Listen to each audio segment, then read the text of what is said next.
Aquí en Neo TV, a esta hora presentamos El Testimonial, comunicación profesional para el análisis y debate. Saludos amigos del Ecuador y del resto del mundo, bienvenidos a El Testimonial. Nuestra invitada a esta hora, la doctora Rosalía Arteaga, política, escritora, activista social, expresidenta de la Nación. La iniciativa política internacional Forward postula a la doctora Arteaga para candidatizarse a la Secretaría General de la Organización de las Naciones Unidas, ONU. Por más simbología o una representatividad o presentación de una candidatura que tenga este perfil, no deja de ser importante para nuestro país, y por eso queremos, primeramente, doctora Arteaga, felicitarle por este reconocimiento internacional. Bienvenida a nuestro programa.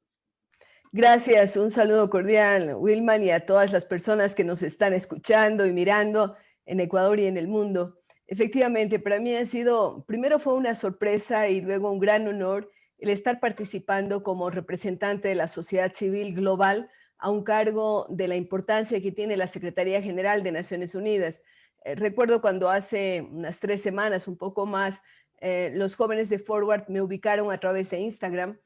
Yo acepté tener una reunión con ellos y me hicieron la propuesta que en principio, claro, me impactó. Y también el hecho de que me dijeran que si es que yo aceptaba tenía que someterme a un proceso de validación o de confirmación a través de voto. Bueno, dije, vamos a hacer la experiencia a pesar de que uno podría correr un riesgo, ¿no? De que la gente mayoritariamente le diga, no la conozco, no nos representa y por lo tanto no votamos por ella. Pero lo sorpresivo fue que en un fin de semana, en una campaña relámpago, se llegó a impactar en 71, sí, empezó la campaña el viernes y el sábado y domingo era la votación. Correcto. Así es que votaron 71 países, Wilman, y además de eso, con el 98.3% de aceptación. Imagínense usted, 98.3%. Esto realmente me ha impactado muy favorablemente y, por supuesto, más todavía el saber que en el Ecuador ha habido una receptividad mayoritaria a esta candidatura. He recibido muestras de respaldo de sectores gubernamentales, no gubernamentales, de gremios, de asociaciones. Justamente ayer tuve un acto simbólico muy bonito con la FEUE a nivel nacional, el presidente de la FEUE, los miembros de la directiva me respaldaron y además se armó todo un conversatorio a través de redes sociales. El próximo sábado, domingo, me parece, tengo con maestros de todo el país y gente de la India, gente de Brasil, de Azerbaiyán, de Argentina, bueno, de muchísimos países está participando en lo que significa la primera vez que hay una candidatura de la sociedad civil. Exacto, es la primera ocasión en que se parte precisamente de hacer una propuesta de tal naturaleza y que sea una mujer en Ecuador y una adjunta en Argentina quien precisamente apoye esta iniciativa de la sociedad civil, doctor Arteaga. Así es. Recordemos que en los 76 años de vida que tiene Naciones Unidas, nunca una mujer ha sido secretaria general. Y esto demuestra que el organismo tiene que cambiar definitivamente. No puede seguirse excluyendo de la capacidad de dirigir la organización más importante del mundo, diríamos así, como la ONU, por parte de las mujeres. También eso me motivó. Recordemos que ha habido 9 secretarios generales, todos hombres, uno de América Latina, Javier Pérez de Cuéllar, que llegó en circunstancias un poco especiales también a esta secretaría, y luego hemos tenido personalidades tan fuertes, tan reconocidas como Ban Ki-moon, como Kofi Annan, que han tenido repercusión universal. Creo también que es hora no solamente de que la ONU se abra a propuestas de la sociedad civil, sino que también reenfoque o redireccione su accionar. La organización fue creada después de la Segunda Guerra Mundial. Después de la primera se creó la Liga de las Naciones, que no cumplió su objetivo, porque el objetivo siempre era evitar guerras mundiales, como la que fueron la primera y la segunda. Luego de la segunda, entonces, se establece entre los países la necesidad de tratar de evitar una tercera guerra mundial, que además podría ser la última, por el avance que ya en esa época se registró, recuerde, Hiroshima y Nagasaki, justo al final de la Segunda Guerra Mundial, que demostró el poderío de las armas nucleares. Dicen que esas que se lanzaron en Hiroshima y Nagasaki, que fueron tan devastadoras, serían como armas de bebé comparadas con las que existen en los tiempos actuales. Entonces, por supuesto, siempre es importante este objetivo, evitar una guerra mundial, evitar la proliferación de las armas nucleares. Pero hay guerras ahora mismo que se están dando en diferentes partes del mundo, a veces entre países, a veces dentro de un mismo país.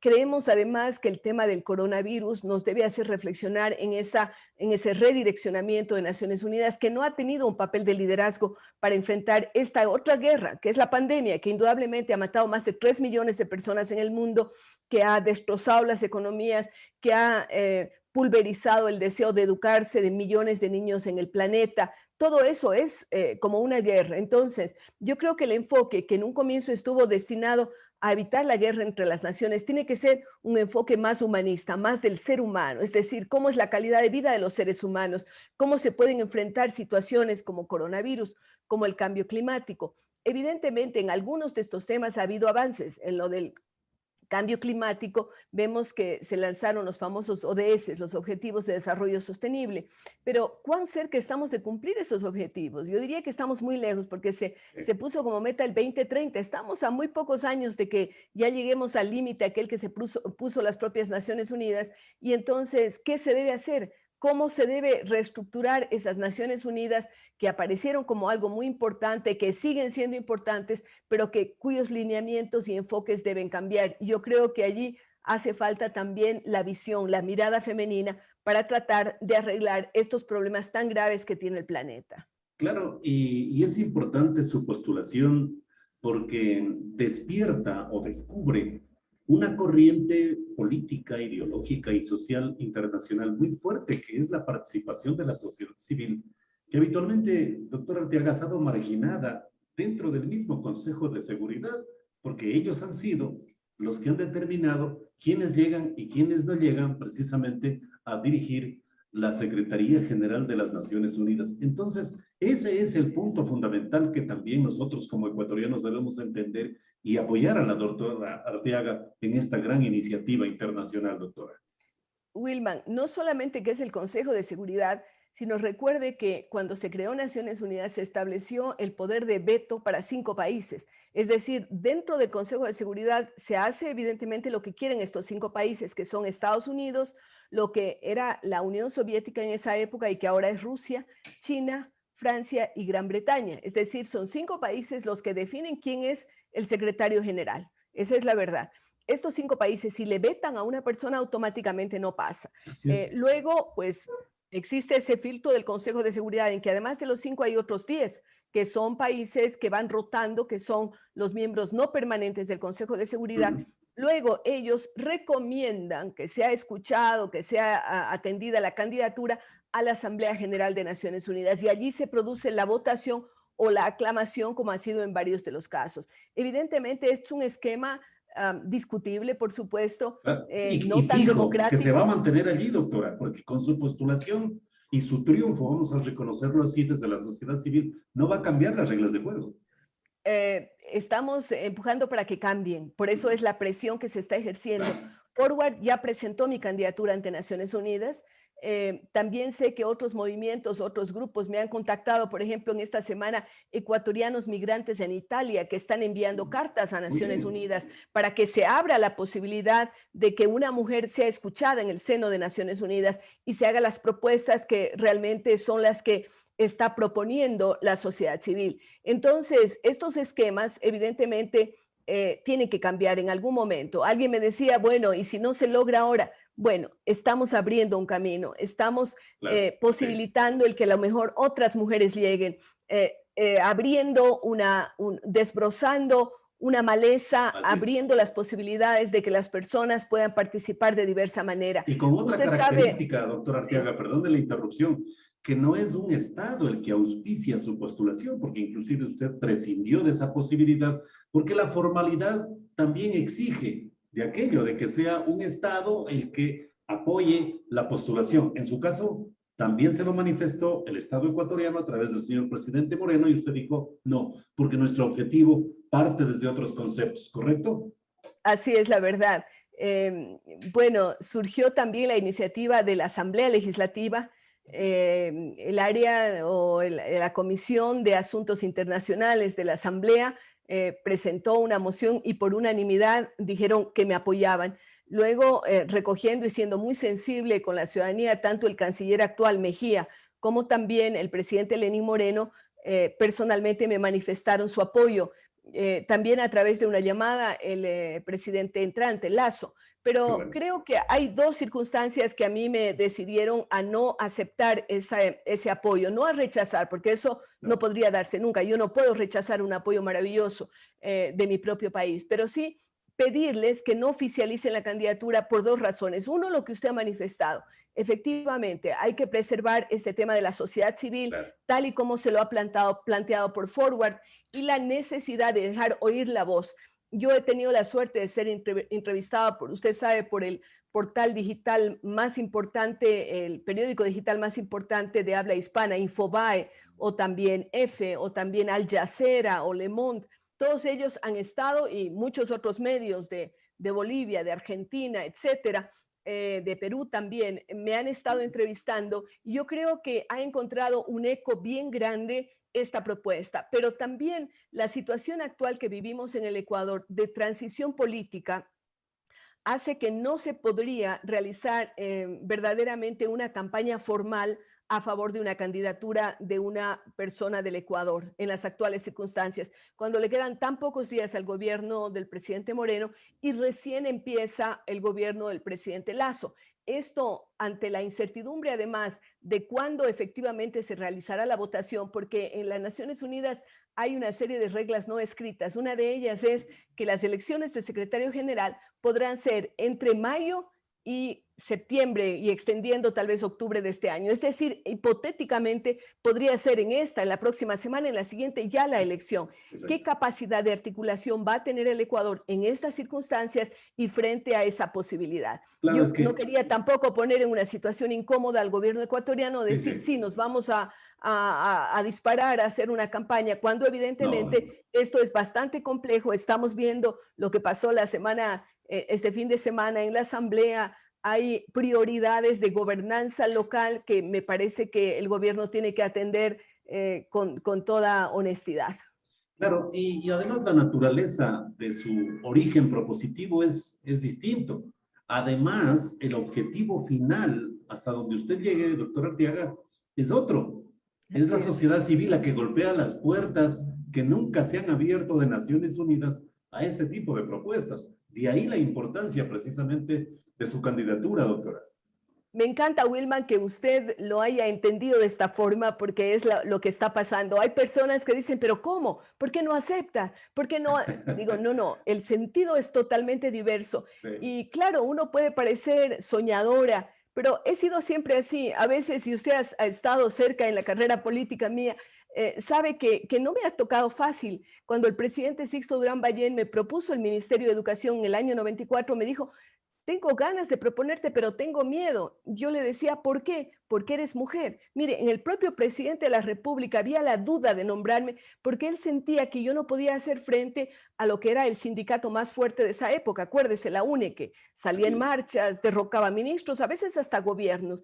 Y entonces yo le dije, si usted se arriesga, yo también. Y claro que era un riesgo. Habíamos pasado un paro de más de un mes, 2 meses, creo, de la UNE. Había una sensación de inestabilidad muy fuerte y eso ventajosamente lo pude superar, pero no era fácil. O cuando acepté una candidatura a la vicepresidencia de la República con un hombre que sigue siendo absolutamente cuestionado, pero yo lo hice pensando, si como ministra de Educación pude hacer estas cosas, como vicepresidenta puedo hacer muchas más cosas por el país. Yo nunca tuve en mi cabeza, Wilman, el hacer una carrera política. Yo quería ser escritora. Cuando me preguntaban, estaba dedicada al magisterio y de hecho sigo dedicada a la educación prácticamente toda mi vida, pero cuando la oportunidad se presenta y a uno le presentan un reto, yo lo asumo, y en este caso he asumido este reto con todas las consecuencias que esto puede traer, pero al mismo tiempo con la maravilla de poder abrir oportunidades, sobre todo pensando en la sociedad civil, pensando en las mujeres. Vemos, por ejemplo, que en estos momentos menos del 10% de los gobiernos en el mundo son liderados por mujeres, menos del 10%. Tenemos Alemania, que ya prácticamente está terminando, Nueva Zelanda, Taiwán, los países nórdicos. Son pocas mujeres, contadas con los dedos de las manos. Y sin embargo, en esos países la situación respecto al coronavirus ha sido mejor tratada que en nosotros. Entonces uno dice, den oportunidad a más mujeres, denos la posibilidad de contribuir de manera eficiente a solucionar problemas de cada uno de los países o, como en este caso, de la Secretaría General del Mundo. Presidenta ejecutiva de la Fundación FIDAL, ecuatoriana, primera mujer presidenta y vicepresidenta constitucional de la República del Ecuador. Como ya lo ha dicho usted, fue viceministra de Cultura y ministra de Educación y exsecretaria general de la Organización del Tratado de Cooperación Amazónica. ¿Cuánto ayuda? Parte de un pequeñísimo perfil de los méritos que circundan a la doctora Arteaga en este escenario, en esta iniciativa internacional. ¿Cuánto ayuda? Wilman, a veces alguna gente piensa que yo no he tenido experiencia internacional, pero usted lo acaba de mencionar. Yo ya fui secretaria general de una organización internacional intergubernamental como la Organización del Tratado de Cooperación Amazónica.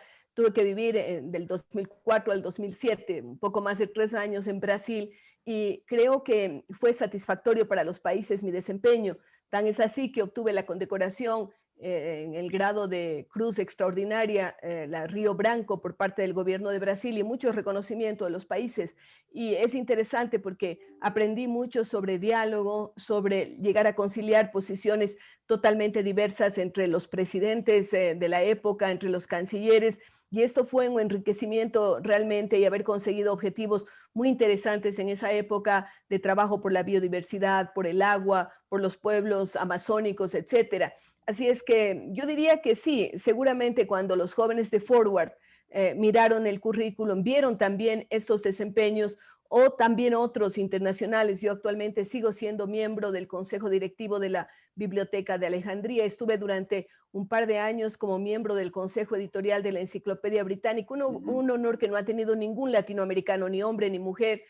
Sigo siendo miembro de la Real Academia Europea de Doctores, que además puso una plataforma de apoyo a la candidatura, o soy miembro de la Panamazonía de Brasil, que inmediatamente también dieron su apoyo a esta candidatura. Entonces, qué interesante es saber que uno ha ido sembrando con trabajo, porque nada se consigue sin trabajo. Esto es importante.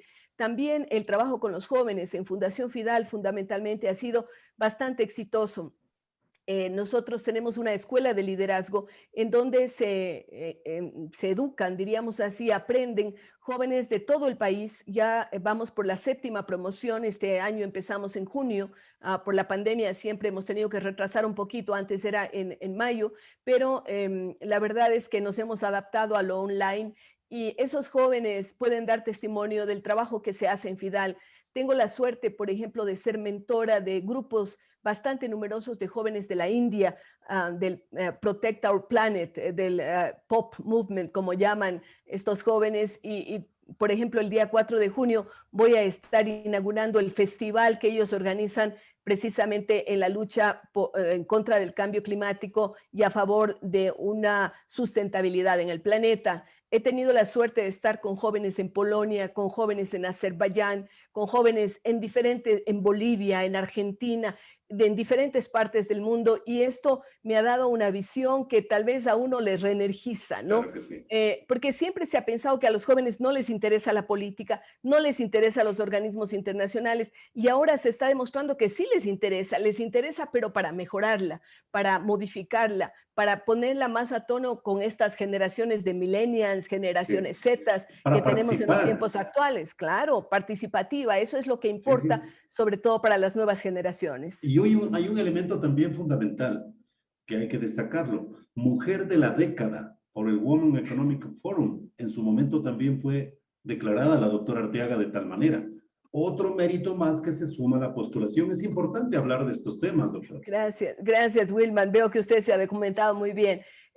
Sí, efectivamente en Cartagena el Women Economic Forum me declaró la mujer de la década, Y esto sin haber estado en política, porque estamos hablando de esta década en que ya no he estado en política y eso me emocionó mucho.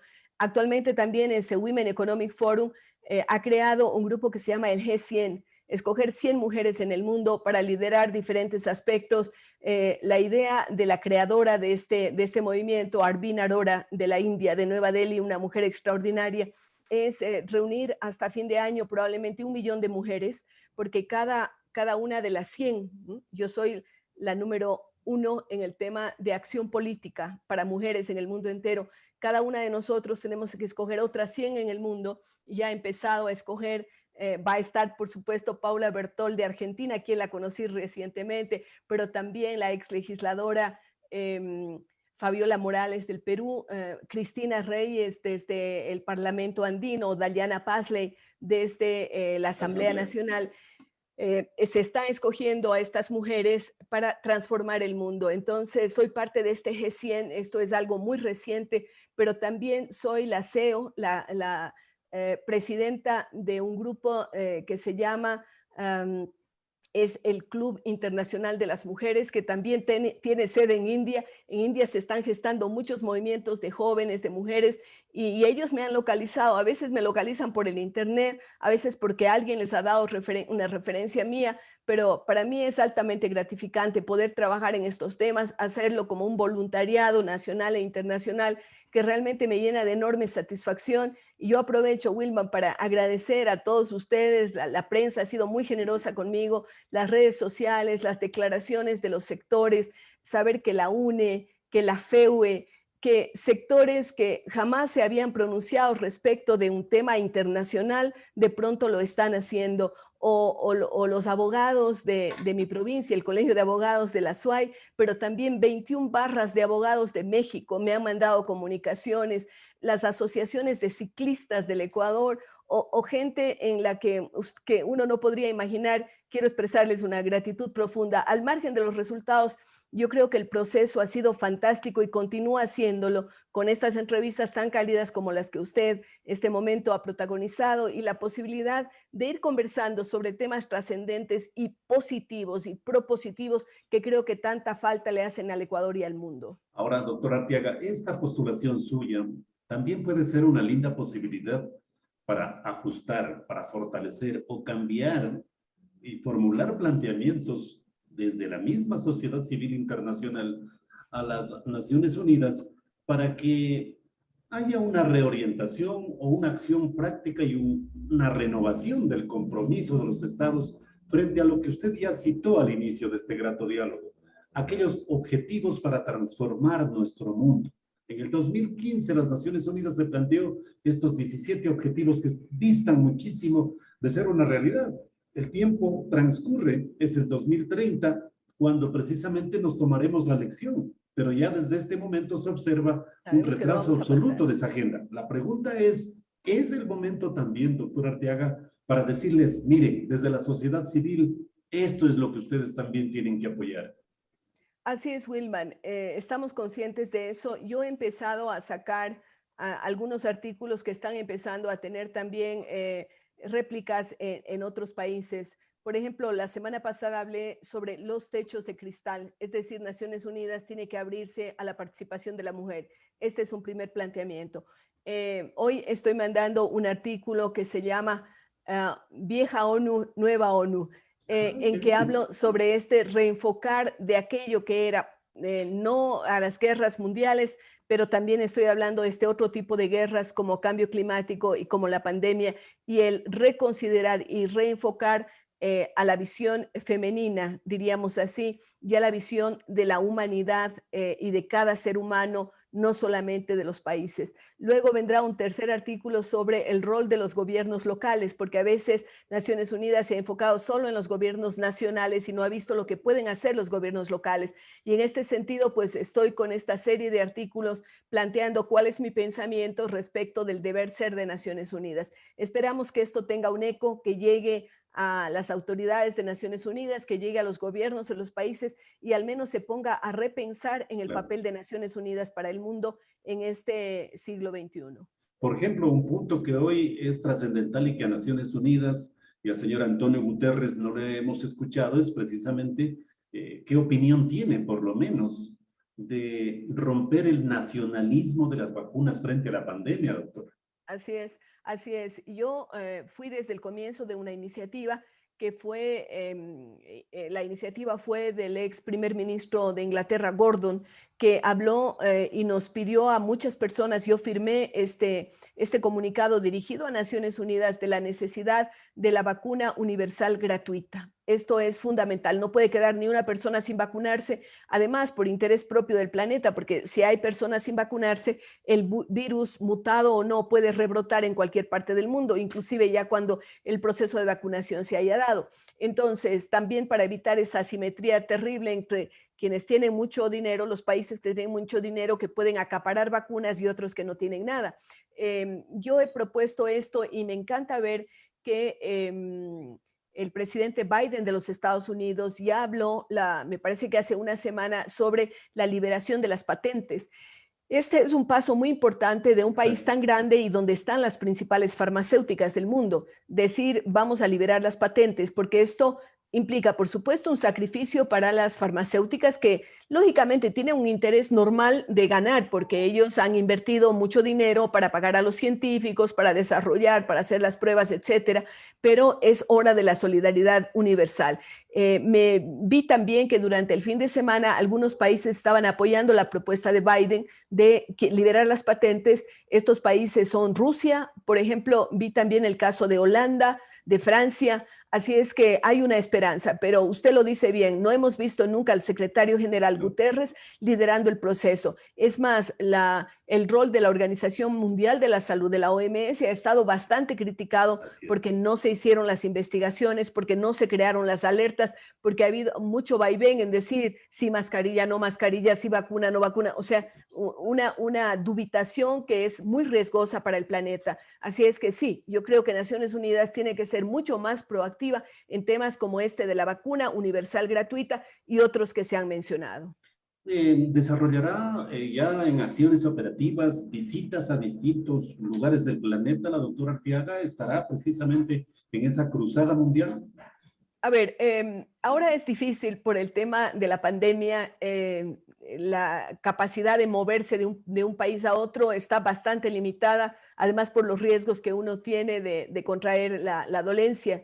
Y en esto hay que ser cuidadoso. Sí, en junio voy a estar en Barcelona, invitada por la Municipalidad de Barcelona para participar en un evento importante de nivel global.